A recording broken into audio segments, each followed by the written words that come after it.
स्वामी जी, एक शब्द जिसका आज जिक्र हमने शुरुआत में किया, ट्रॉमा डंपिंग, यानी कि अपना दुख, अपना गुस्सा, अपनी परेशानी बिना सामने वाले का मूड वक्त देके लगातार उसके ऊपर उठेलते रहना।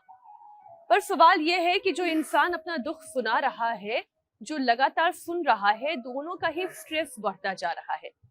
इसमें मैं एक बात और जोड़ना चाहती हूँ स्वामी जी, कि ये जो हमारा फोन है या ये जो पूरी डिजिटल दुनिया है, इसको जो भी हम देते हैं वही वो हमें वापस देता भी है।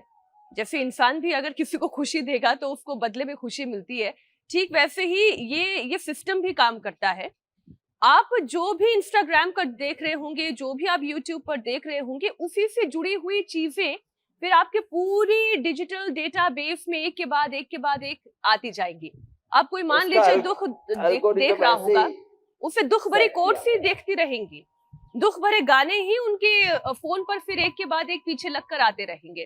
तो स्वामी जी, ये स्ट्रेस भी तो है कि दुख कम होने की बजाय ये और ज्यादा बढ़ता है। फिर हेडेक, माइग्रेन, फिर ये सारी चीजें तो है ही, परेशानियां ट्रिगर करती हैं। इसको ही कहते हैं काल चक्र, समय चक्र, जीवन चक्र, विचार चक्र, संस्कार चक्र, संग चक्र। एक चक्र और उस चक्र से एक चक्रव्यूह आदमी बना देता है। तो आज सारे इस कुचक्र और कुचक्रव्यूह से संसार को बाहर निकालना है। तो एक चरण तो ये हुआ, ये शीर्षासन, सर्वांगासन, अनुलोम विलोम, भुजंगासन और मर्कटासन का ये तो करना है। और साथ में ही ये जो पूरी एक श्रृंखला है ना, बीज से फिर वृक्ष, वृक्ष से फिर बीज और फिर उसकी अनंत सृष्टि, जो हम करते हैं उसको कर्म और उसकी फलश्रुति, कर्म और कर्म फल व्यवस्था, कर्म और कर्म की फलश्रुति, उसका ही पूरा परिणाम हमारा जीवन, हमारा आहार, हमारा विचार, हमारी वाणी, हमारा व्यवहार, हमारी आजीविका, जो कुछ हमारे जीवन में है वो एक बस हमने किधर कदम आगे बढ़ाया। ये खाली इसी में एल्गोरिदम नहीं है, ये सारे सोशल मीडिया में, जिंदगी में भी यही है। एक के बाद दूसरा हमें वही मिलता है, ध्वनि के प्रतिध्वनि यही गूंज रही है इस पूरे ब्रह्मांड में। तो इस सारे कुचक्र से आज बाहर निकालेंगे। तो आपने माइग्रेन पेन का बताया, स्ट्रेस एंजाइटी का बताया। अब कोई अपना स्ट्रेस, अपना गुस्सा, अपनी लाचारियां, अपनी बेबसियां, अपने गम, वो कहीं पर भी डंप नहीं करेगा। कूड़ा कचरा तो हम बाहर फैलाते, अपने भीतर का दुख, अपने भीतर का दर्द। हाँ, जो आपसे एकात्म प्रीति करते हैं, एकात्म भाव से, उनके साथ अपने कुछ दुख, दर्द, पीड़ा कहेंगे तो उनको तो वो सुन लेंगे। बाकी तो इस जगत में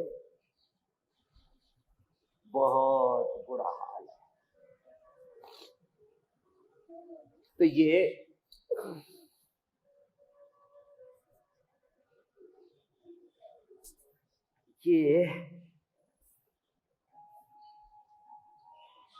जिससे जितना बन पाए, पवन मुक्तासन, उत्तान पादासन, नौकासन, पादानुष्ठनासन, स्पर्शासन, सेतुबंध, सर्वांग हलासन,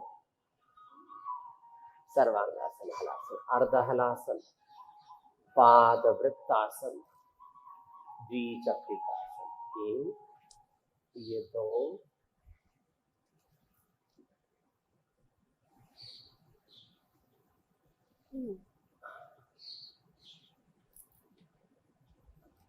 आज स्वामी जी, बांसुरी की धुन के बीच में जो योगाभ्यास भी हो रहा है, धीरे धीरे अपनी मध्यम गति के साथ हम लोग आगे बढ़ते जा रहे हैं।